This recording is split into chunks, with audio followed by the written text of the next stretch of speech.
9절입니다. 우리 한 목소리로 한번 읽어보겠습니다. 시작. 그러므로 너희는 이렇게 기도하라. 하늘에 계신 우리 아버지여, 이름이 거룩히 여김을 받으시오며. 아멘. 날씨가 한결 비 오고 나서 선선해졌습니다. 우리 양옆 앞뒤를 바라보시면서 이렇게 우리 인사했으면 좋겠습니다. 더운 날이 지나갔습니다. 우리 인사했으면 좋겠습니다.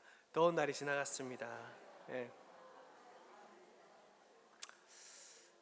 가을이 되면 보통 이렇게 교회에서는 이야기를 하곤 하죠. 기도의 계절이다라고 이야기도 하기도 합니다. 맞습니까? 가을은 독서의 계절이라고 하는데, 우리 교회에서는 다른 말로 기도의 계절이라고도 하죠. 항상 우리는 기도해야 됩니다. 그런데 특별히 저는 이 주기도문을 통해서 여러분들이 기도에 더욱더 힘쓰는 우리 큰사랑교회 성도들이 되었으면 좋겠습니다. 우리 주기도문을 계속 살펴보고 있는데요, 이제는 이 주기도문 내에 핵심되는 우리가 하나님께 어떠한 간구를 올려드려야 할지 그 간구의 내용을 우리가 살펴보려고 합니다. 크게 이 6개의 간구로 되어 있는데, 간구를 하니까 우리 친구들은 간구를 하면 좀 알아듣겠나요? 필요, 구하는 것, 그렇게 이야기할 수 있겠죠. 그래서 첫 번째 3가지가 나오고 두 번째 3가지 이렇게 나와 있습니다. 첫 번째 3개는 하나님을 위하여 하는 간구, 그리고 두 번째 3가지는 우리를 위하여 하는 간구다라고 할 수 있습니다. 예수님은 우리에게 하나님의 이름을 주셨죠. 하늘에 계신 우리 아버지요, 너희가 그렇게 부르라고 가르쳐 주셨습니다. 그리고 나서 제 첫 번째 간구로 이름이 거룩히 여김을 받으시오며 라고 기도하라고 가르쳐 주십니다. 오늘은 이 첫 번째 간구의 의미가 무슨 의미인지 오늘 살펴보려고 합니다. 이 간구의 의미를 우리가 깨달음으로써 주님이 기뻐하시는 기도의 방향과 내용을 우리가 다시 한번 우리의 기도로 삼는 시간이 되었으면 좋겠습니다. 우리의 이기적인 욕망을 내려놓고 주님의 마음에 합당한 기도자로 서는 우리 큰사랑교회 성도들 다 되기를 바랍니다. 자, 마태복음 6장 9절인데요, 여기에 보면 제일 먼저 우리의 첫 번째 간구에 이름이 나오죠. 이름입니다. 이름이 거룩히 여김을 받으시오며, 이름이 제일 먼저 나옵니다. 자, 근데 여기에서 이 원문을 보면 이 이름이 사실은 당신의 이름, 토호노마 수라고 되어 있는데 당신의 이름입니다. 자, 당신이 누굴까요? 여기서 하나님이시겠죠. 그래서 당신의 이름은 곧 무엇이냐? 하나님의 이름을 의미한다라고 할 수 있습니다. 보통 성경에서 이 하나님의 이름이라고 할 때 보통 뭐라고 하냐면 하나님의 이름은 곧 하나님 자신을 뜻하죠. 그래서 예수님의 이름 하면 예수님의 이름으로 고침을 받았다 하면 뭐라고 생각할 수 있습니까? 예수님께서 직접 고쳐주셨다라고 보지 않습니까? 하나님은 자신의 이름을 통해서 드러내십니다. 그리고 그 이름에 맞게 존재하시고 행동하시죠.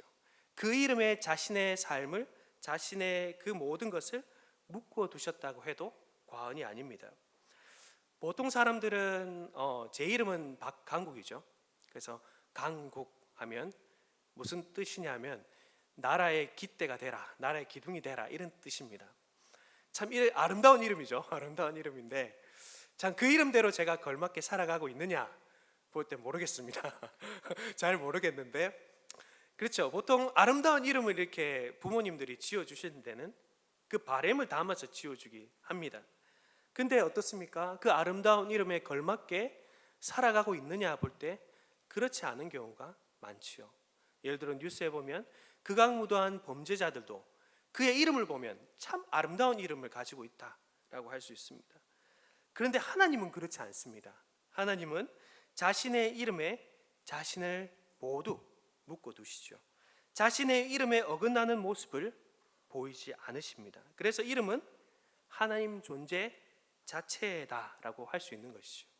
그래서 하나님의 이름이 거룩히 여김을 받는다는 말은 다른 말로 무슨 말일까요? 하나님이 거룩히 여김을 받는다라는 말과 같은 말입니다.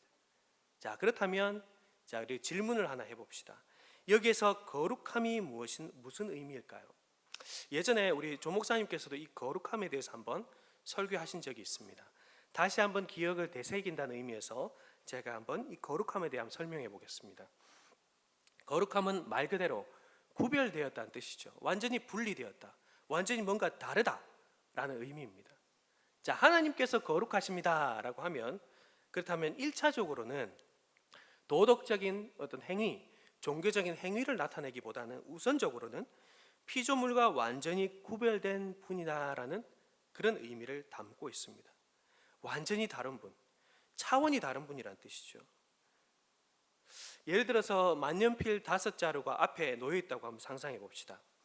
그 한 자루가 제가 예전에 졸업 기념으로 교수님께 선물 받은 펜이라고 한번 생각해 봅시다. 같은 모양이고 같은 색깔이고 같은 기능을 하는 펜이라 하더라도 제가 교수님께 받은 선물은 이 거룩한 펜, 즉 구별되는 펜, 이 한 펜밖에 없죠. 그래서 우리는 이것을 구별된 펜, 거룩한 펜이라고 할 수 있는 것입니다. 저는 이 펜을 아주 특별하게 여기게 되죠. 다른 펜들과 다르게 아주 특별하게 여깁니다. 자, 이처럼 하나님을 거룩하게 여긴다는 것은 그분을 단순히 다른 신들과 동일선상에서 존중한다, 그런 의미가 아닙니다. 여러 피조물 중에 하나로 여기는 것이 아닙니다.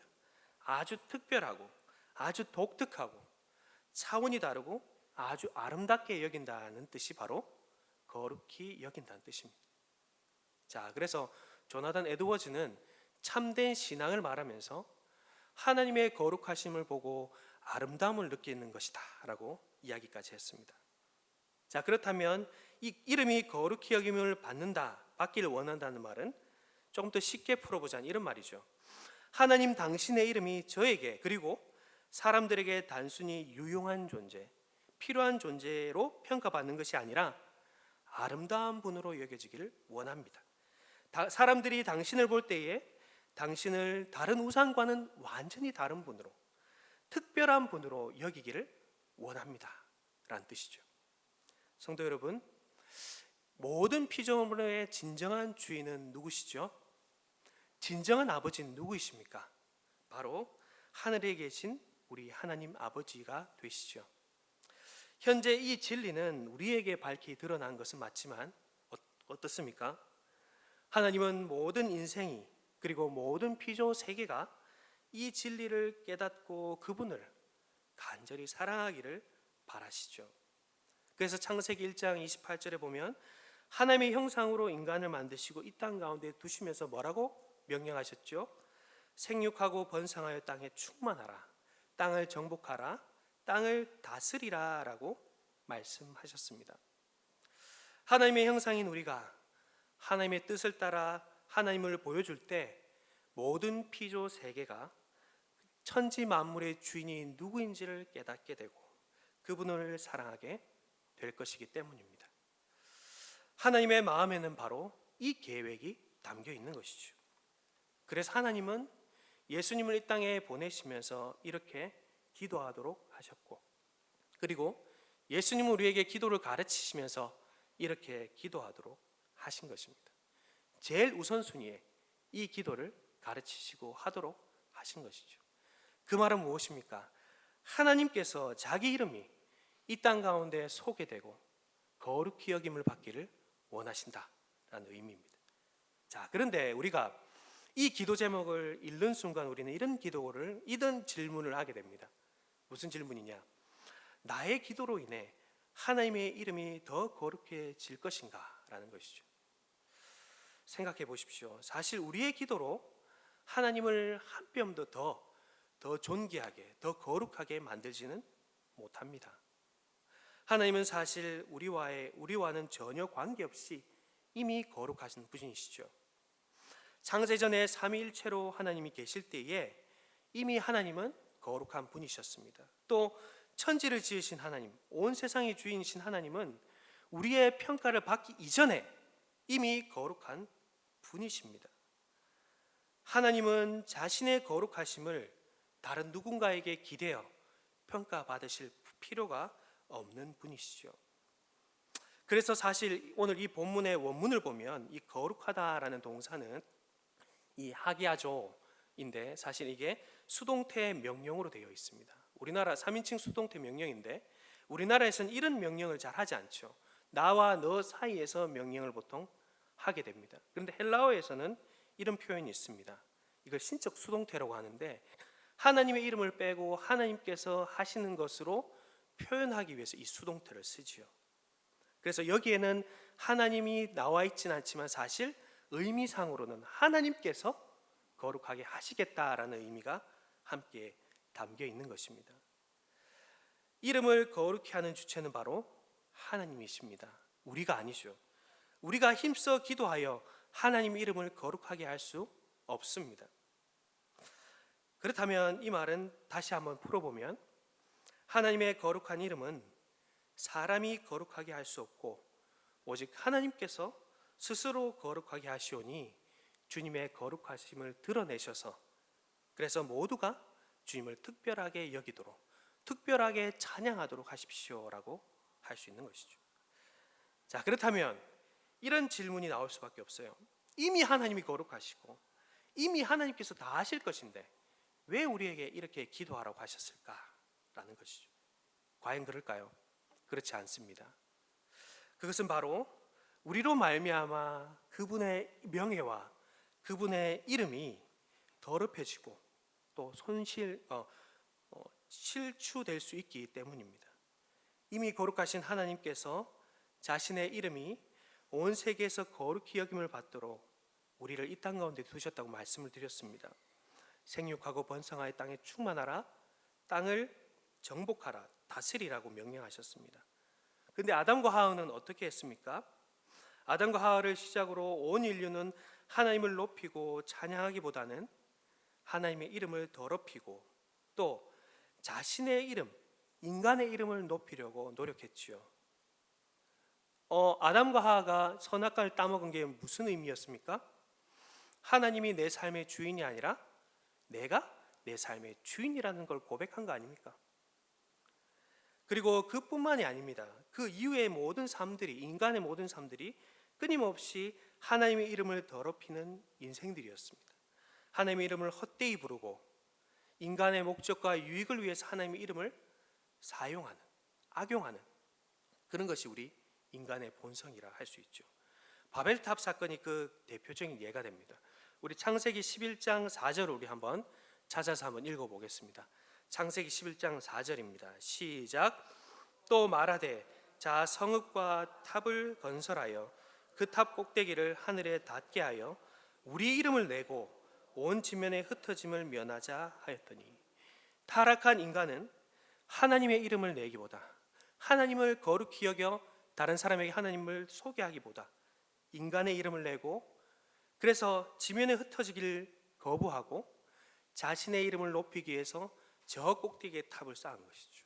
거기에서 자기들만의 성을 자기들만의 나라를 쌓으며 살아갔던 것입니다. 이것이 타락한 인간의 본성이다 라고 할 수 있습니다. 자기의 이름을 높이고 하나님의 이름을 업신여기는 이 어두운 암흑 세상 가운데서 하나님은 어떻게 하셨을까요? 하나님께서는 그럼에도 불구하고 자기의 이름이 다시 거룩히 여김을 받기 위해서 아브라함과 이삭과 야곱을 불러내시고 또 그를 통하여 이스라엘을 세워 가셨죠. 이스라엘에게 하나님은 다시 자기 이름을 주십니다. 이스라엘에게 자기 이름을 두기로 하셨습니다. 자기 이름을 다시 드러내어 모든 민족이 이 이스라엘로 말미암아 하나님의 이름이 다시 소개되고 전파되기를 원하셨죠. 제일 먼저 하나님께서는 이스라엘 가운데 누구에게 자기 이름을 소개했을까요? 바로 모세죠. 모세는 호렙산 불붙은 떨기나무 앞에서 하나님을 만납니다. 그리고 하나님께 이런 명령을 듣지요. 이스라엘 백성을 구원하는 자로 네가 서라. 다시 애굽으로 돌아가라. 이렇게 하나님의 명령을 듣습니다. 그때 모세는 불현듯 이런 질문을 할 수밖에 없었습니다. 출애굽기 3장 13절인데요. 우리 출애굽기 3장 13절 우리 한 목소리로 한번 읽어보겠습니다. 시작. 모세가 하나님께 아뢰되 내가 이스라엘 자손에게 가서 이르기를 너희의 조상의 하나님이 나를 너희에게 보내셨다 하면 그들이 내게 묻기를 그의 이름이 무엇이냐 하리니 내가 무엇이라고 그들에게 말하리이까. 모세의 요청이 무엇입니까? 하나님의 이름을 보여주십시오. 하나님의 이름을 나타내 주십시오였습니다. 그러자 이어서 하나님께서는 비로소 자신의 이름을 드러내시죠. 14절입니다. 14절에는 제가 여기 14절 우리 한번 찾아서 다시 한번 읽어보겠습니다. 출애굽기 3장 14절입니다. 시작. 하나님이 모세에게 이르시되 나는 스스로 있는 자이니라. 또 이르시되 너는 이스라엘 자손에게 이같이 이르기를 스스로 있는 자가 나를 너에게 보내셨다 하라. 아멘. 자, 이 스스로 있는 자, 이게 히브리 말로는 여호와라고도 하고 야훼라고도 합니다. 근데 이 이름이 참 논란이 많죠. 그 뜻이 무엇인지 정확하게 헤아릴 수는 없습니다. NIV 성경에 영어로 번역한 거 보면 I am who I am이라고 되어 있습니다. 직역하면 나는 나다라는 뜻이죠. 근데 이 말의 의미를 우리가 이 단어 자체에서 찾기보다는 저희는 이 문맥 안에서 찾고자 합니다. 15절까지를 한번 우리가 살펴보면 이 단어의 의미와 하나님께서 어떤 의도로 이렇게 자신을 선포하셨는지를 알 수 있는데요. 자, 15절인데요. 우리 15절 우리 다시 한번 읽어볼까요? 15절입니다. 시작.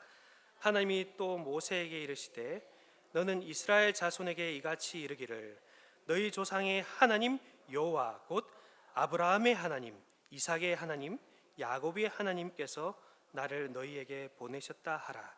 이는 나의 영원한 이름이요 대대로 기억할 나의 칭호니라 라고 말씀하고 있습니다. 자, 하나님께서 14절에서 여호와 나는 나다라는 말씀을 하시고 이어서 곧바로 뭐라고 말씀하셨습니까? 이 15절에서 이 여호와와 함께 자기 백성의 이름을 자기의 이름으로 엮어 넣는 모습을 오늘 우리는 볼 수 있습니다. 맞습니까? 자기 백성의 이름이 누구죠? 아브라함과 이삭과 야곱 또는 이스라엘의 하나님이라고 하나님께서 자신을 선포하고 있습니다. 이것이 무슨 뜻입니까? 자기의 이름을, 하나님 자신의 이름을 그 백성과 함께 하나로 엮으셨다라고 할 수 있는 것이죠. 이것으로 확실하게 알 수 있는 것은 무엇이냐? 하나님은 스스로 계시지만 무엇입니까? 자기 백성과 함께 계신다, 이 말입니다. 그들과 함께함으로 언약을 성실하게 성취하는 하나님으로 자신의 이름을 드러내신다는 것이죠. 그리고 우리가 은혜 언약이 담고 있는 내용이 무엇입니까? 내가 너희와 함께 하겠다라는 말 아닙니까? 이것을 종합해 보면 결론적으로 나는 나다라는 말은 결국은 무슨 뜻이냐? 하나님은 자기의 이름의 의미를 나는 너와 있는 자로서 나다, 나는 너희의 약속을 신실하게 지키는 자로서 나다라는 의미를 함께 담고 있다라고 할 수 있습니다. 하나님은 홀로 하나님으로 존재하시지 않고 자기 백성과 함께하는 하나님으로 자신의 이름을 거기에 묶어두셨다, 자기 백성과 함께 엮어지셨다라고 할 수 있습니다. 그리고 하나님은 그 백성과 함께 언약을 신실하게 지키는 행위를 통하여 그 이름이 더욱더 번창하고 더욱더 구체적으로 드러나도록 인도하셨습니다. 하나님의 구원 역사가 무엇입니까? 결국은 하나님의 이름이 더 밝게 드러나는 역사입니다. 여호와 하나님이 그 이름이 의미하는 대로 백성과 함께하여 그들과 맺은 언약을 신실하게 지켜 나아가는 과정 가운데 하나님은 자신의 이름을 계속해서 드러내십니다. 그 예를 우리 한번 살펴보겠는데요. 하나님이 감찰하시고 친히 준비하셨다는 의미로 하나님 어떤 이름을 주셨을까요? 여호와 이레를 주셨습니다. 그리고 하나님이 자기 백성을 치유하신다는 의미로 하나님께서는 여호와 라파, 하나님이 승리의 깃발을 들게 하신다는 의미로 여호와 니시, 하나님이 평강을 우리에게 허락하신다는 의미로 여호와 샬롬, 그리고 마지막으로 하나님이 포로된 우리와 함께 거하신다는 의미로 여호와 삼마. 무엇입니까? 하나님은 나는 나다, 내 스스로 존재하는 자이지만 자기 백성과 항상 함께 있는 자로 내 이름을 두겠다, 내 이름을 선언하겠다라고 말씀하시는 것이죠. 이스라엘은 이 이름을 거룩하게 여겨야 합니다. 가장 귀하게, 위대하게 아름다운 하나님을 믿고 섬기는 자로서 자기들은 이 하나님을 찬양하고 높여야 되는 것이죠. 그래서 이 모세는 신명기 33장 26절 29절에서 이 이스라엘 백성의 정체성을 하나님의 이름과 함께 이렇게 엮어서 이 정체성을 분명히 선언하고 있습니다. 각인시켜주고 있습니다. 우리 신명기 33장 26절 29절 우리 함께 한 목소리로 한번 읽어볼까요? 시작. 여수르니여 하나님 같은 이가 없도다.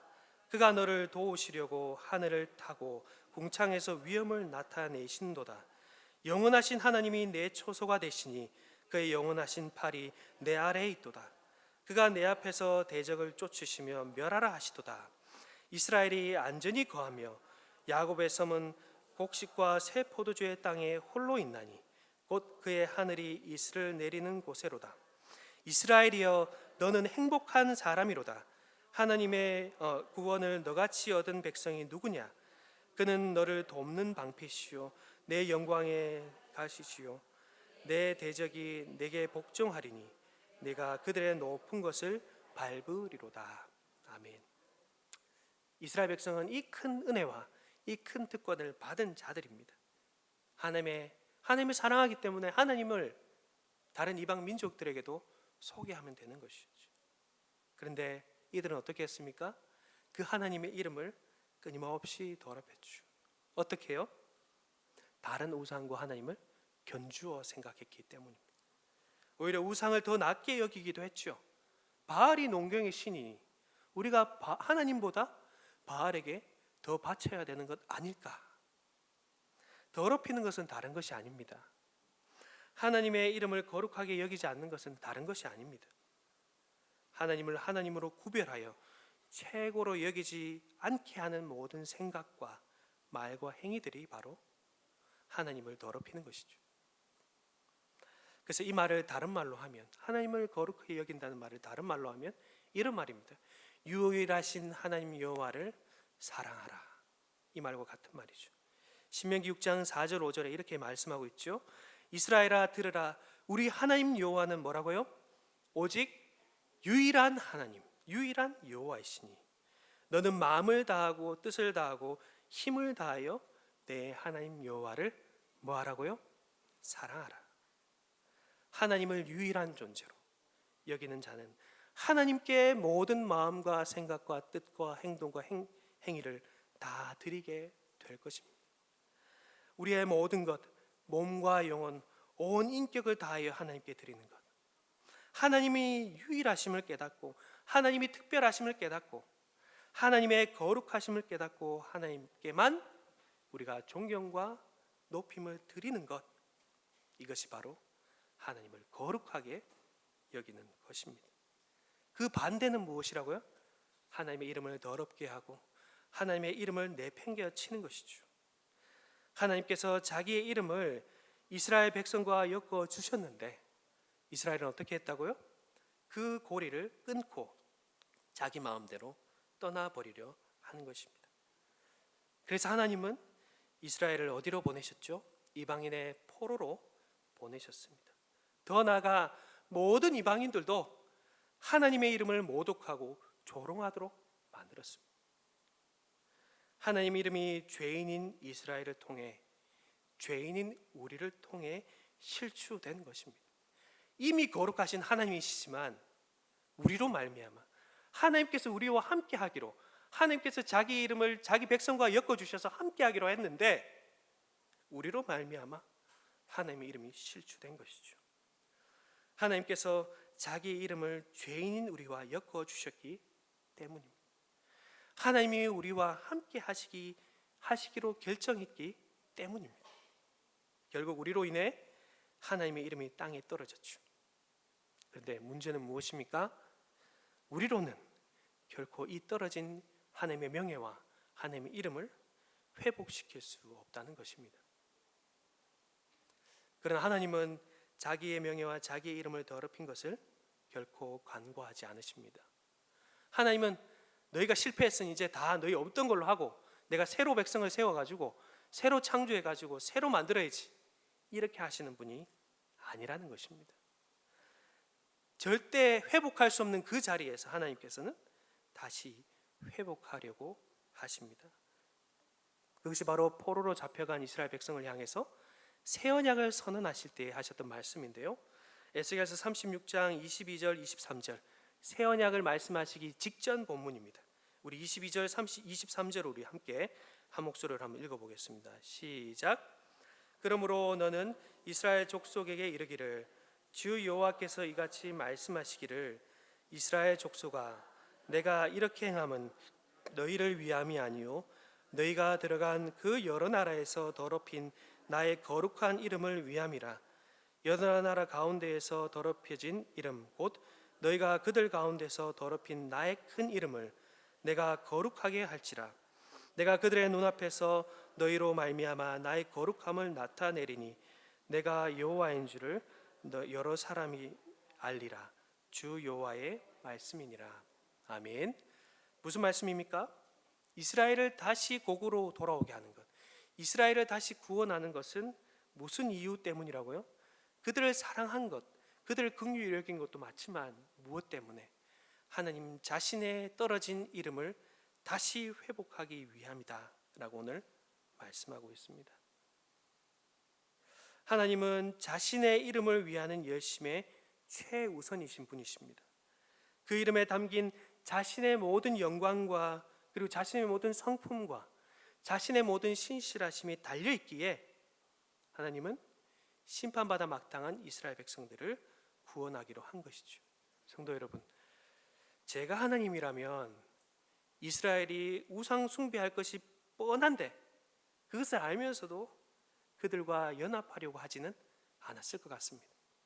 또 실패한 이스라엘을 다시 받아주지 않았을 것 같습니다. 그런데 하나님은 실패한 자리를 무효하게 하고 깨끗하게 하는 것이 아니라 없던 걸로 하는 것이 아니라 그 자리에서 자기 이름을 회복하게 하신 것이죠. 바로 누구로요? 바로 아들 되신 예수님이 이 땅 가운데 오심으로 말미암음이죠. 예수님이 이 땅 가운데 오신 것은 우리를 구원하심이 맞습니다. 그러나 바로 더 중요한 목적, 우리로 인해서 더럽혀진 이 이름, 하나님의 이름을 다시 회복하게 하기 위해서 이 땅 가운데 오셨습니다. 주님은 십자가 고난을 앞두고 이렇게 기도하셨죠. 요한복음 12장 27절 28절에 27절 중간절에 보면 이렇게 이야기를 합니다. 이때를 면하게 하여 주옵소서. 십자가의 길을 말하죠. 그러나 내가 이를 위하여 이때에 왔나이다. 28절 아버지여 아버지의 이름을 영광스럽게 하옵소서 하시니 이때 하늘에서 소리가 나서 이르되 내가 이미 영광스럽게 하였고 또 다시 영광스럽게 하리라 하시니. 아멘. 죄인의 죄를 짊어지심으로 받지 않으셔도 되는 조롱과 모욕과 부끄러움과 수치는 바로 하나님의 이름을 회복하기 위해서, 하나님의 이름을 다시 영화롭게 하기 위한 사무치는 열정이었습니다. 시편 22편은 예수 그리스도의 고난을 함축적으로 예언한 말씀 중에 하나입니다. 6절에 보면 그 조롱과 모욕과 치욕과 부끄러움을 한 단어로 표현하고 있는데 무엇이냐면 벌레입니다. 나는 벌레요 사람이 아니라 사람의 비방거리요 백성의 조롱거리니라. 우리가 더럽힌 이 자리에 예수님께서 대신 조롱거리가 되고 비방거리가 되고 그렇게 되었다는 것이죠. 스스로 있는 자이신 분이 벌레로 취급받게 된 것입니다. 땅에 기어다니는 벌레, 사람들의 발밑에서 아무것도 할 수 없는 나약한 존재로 멸시를 받는 자로, 뼈가 없고 살로만 되어 있어서 밟히면 꿈틀거릴 수밖에 없는 존재, 고통만 받는 존재로 이 땅 가운데 십자가 위에 올라가셨다는 것입니다. 예수님께서 골고다, 이 벌레로서 이 골고다 언덕을 올라가시는 이 예수님을 향하여 이방인들과 심지어 이스라엘 백성 가운데 대표라 할 수 있는 유대의 지도자들은 뭐라고 합니까? 예수님을 향해서 모욕하고 침뱉고 조롱하지 않습니까? 그 자리에 원래는 누가 있어야 된다고요? 우리가 있어야 되죠. 우리가 하나님의 이름을 더럽혔으니까요. 그런데 예수님이 그 자리를 대신하셨습니다. 예수님은 단지 사람에게만이 아니라 또한 아버지에게도 버림을 받으셨죠. 그리스도께서 우리의 죄를 뒤집어 쓰셨기에 우리가 마땅히 받아야 할 성부의 그 진노와 혐오를 대신 받으셨습니다. 마이클 호튼 신학자는 이 상황을 이렇게 기록하고 있습니다. 한번 잘 들어보십시오. 십자가에서 그는 범죄한 피조물과 의로우신 아버지 모두에게 원수이다. 예수님이 십자가를 져야 한다는 생각으로 고민하신 이유는 육체적 고통 때문이 아니라 자신이 본성적으로 가장 혐오하던 것이 된다는 사실에 공포를 느꼈기 때문이다. 진리이던 그가 세상에서 참으로 구제불능한 위선자가 되어야 했다. 지극히 순결해 여성을 보고도 흑심을 품지 않던 그가 역사에서 가장 파렴치한 강간범이 되어야 했다. 순전한 이타심으로 항상 사랑하던 유일한 분이 하나님의 창조 세계에서 가장 혐오스러운 흉악범이 되어야 했다. 그는 인종차별주의자, 살인자, 중상자, 무력하는 자, 절도범, 폭군이 되어야 했다. 자신 때문이 아니라 우리 때문에 말이다. 이렇게 기록하고 있습니다. 정말 모두가 그분을 더럽혔죠. 그분의 이름, 예수 그리스도로 오신 그분의 이름을 더럽혔습니다. 심지어 하늘에 계신 우리 아버지도 말이죠. 하나님의 이름을 더럽힌 우리 모두의 죄를 대신 받은 주님 덕분에 비로소 우리는 십자가 위에서 가장 큰 사랑이 우리에게 주어졌구나 하는 것을 깨닫게 됩니다. 신명기 33장에서 이스라엘아 너희는 행복한 자로다 했던 그 고백이 누구에게요? 우리가 가장 행복한 자라는 것을 깨닫게 된 것입니다. 그리고 예전에는 하나님을 멸시하며 하나님의 이름을 함부로 악용하고 헛되이 불렀지만 이제는 하나님의 이름을 가장 소중하게 여기는 자들이 되었습니다. 하나님의 이름을 가장 아름답고 특별하게 여기게 되었고 하나님을 더욱더 사랑하고 하나님께서 베푸신 이 은혜로 말미암아 더욱더 감사하게 되었습니다. 심지어 우리는 내 이름 대신에 성삼위 하나님의 이름으로 세례를 받았죠. 내 이름을 부인하고 삼위 하나님의 이름이 너무나 귀하여서 우리는 대신 그 이름으로 세례를 받았습니다. 주님의 이 이름이 찍힌 주님의 소유가 되었고 하나님의 아들이 되었고 더러운 이 몸이지만 성령이 거하는 전이 되었습니다. 이렇게 하나님은 자신의 이름을 다시 회복시켜 모든 입이 하나님의 이름을 거룩히 여김받도록 하셨습니다. 하나님은 이들을 보내심으로 아들을 보내심으로 이 일을 온전히 이룬 것입니다. 사랑하는 성도 여러분, 하나님께서 자신의 이름을 얼마나 귀하게 생각하시는지 이제 아시겠습니까? 우리는 이제 자기 아들을 내어주심으로 실추된 자기 이름을 다시 회복하려는 하나님의 마음을 알게 됩니다. 그리고 비로소 이 간구 앞에 서게 되는 것이죠. 이 마음을 안 우리가 이제 다시 예수님이 가르쳐 주신 이 첫 번째 간구 앞에 서게 되는 것입니다. 이제 우리는 어떻게 기도해야 할까요? 기도를 시작한 우리는 무엇보다 이것을 기억해야 합니다. 무엇보다 예수님이 자기의 이름을 교회에게 주셨다는 것이죠. 십자가에서 이루실 일을 염두에 두시면서 예수님은 앞으로 아버지께 기도하는 교회에 자기 이름을 주셨습니다. 요한복음 16장 23절에 보시면 이렇게 기록하고 있습니다. 그날에는 너희가 아무것도 내게 묻지 아니하리라. 내가 진실로 진실로 너희에게 이르노니 너희가 무엇이든지 아버지께 구하는 것을 내 이름으로 주시리라. 아멘. 내 이름으로 주신다는 말은 주님의 이름을 기도해서 주님의 이름으로 구하도록 주님의 이름을 주셨다는 의미죠. 근데 이 이름을 많은 사람들은 잘못 오해합니다. 예수님의 이름으로 구하면 무엇이든지 다 이루어주겠다, 부적인 것처럼 자판기에 넣는 동전인 것처럼 생각합니다. 그러나 사실 예수님의 이 말씀은 그런 의미로 말씀하신 것이 아닙니다. 무슨 의미입니까? 우리가 기도하는 이 목소리 가운데 그분의 이름이 자리 잡고 있다라는 의미입니다. 우리의 간구와 그분의 이름이 한데 어우러져 있다라는 의미입니다. 하나님께서 자기 이름을 어디에 엮여 두셨죠? 여호와 하나님을 아브라함과 이삭과 야곱의 하나님과 함께 엮어 두신 것처럼 교회인 우리에게 예수님께서는 자신의 이름을 우리의 기도 속에 함께 엮어 두신다는 것입니다. 그 말은 무엇입니까? 우리로 인해서 예수님의 이름이 먹칠당할 수 있다. 예수님의 이름이 땅에 떨어질 수 있다라는 것을, 그 가능성이 있다는 것을 말씀하는 것이죠. 예수님은 그것을 알면서도 우리에게 자신의 이름을 주셨습니다.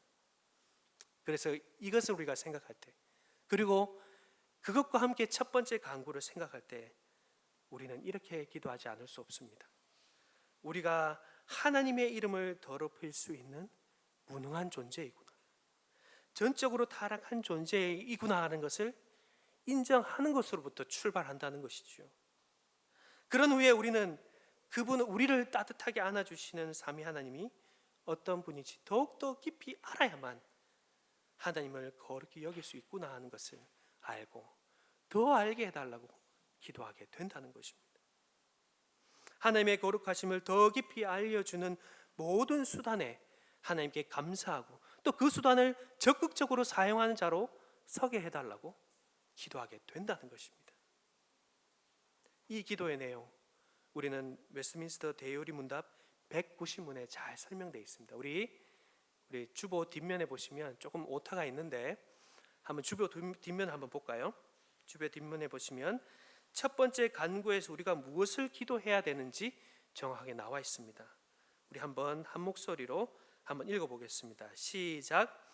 우리는 자신과 모든 사람은 하나님을 올바르게 공경하기에는 전적으로 무능하고 부적합하다는 것을 인정하고, 하나님께서 그분의 은혜로 우리와 다른 사람들에게 하나님과 자신의 이름들과 속성과 규례들과 말씀과 사역뿐만 아니라 즐겨 자신을 알리시는 모든 수단에 대해서 깨닫고 인정하고 존귀하게 여길 수 있는 능력과 마음을 주시기를 기도합니다. 더불어 생각과 말과 행동으로 하나님을 영화롭게 하여 하나님께서 무신론, 무지, 우상 숭배, 신성 모독과 그분에게 모독되는 모든 일을 막으시고 제거하시며 그분의 모든 것을, 주권적인 그분의 섭리로 모든 것을 자기 영광을 위해 운행하고 처리하시도록 기도합니다. 앞에 제가 말씀드렸던 내용은 사실 이 내용을 요약한 것입니다. 하나님의 이름을 향한 사무치는 열정이 우리 가운데 가득하기를 바랍니다.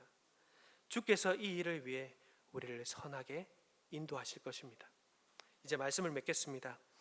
우리 자신의 연약함과 죄악을 솔직하게 고백하고 우리 속에 은혜가 충만히 역사해서 이미 거룩하신 하나님의 이름이 우리를 통해 높임 받도록 기도합시다. 우리를 통해 온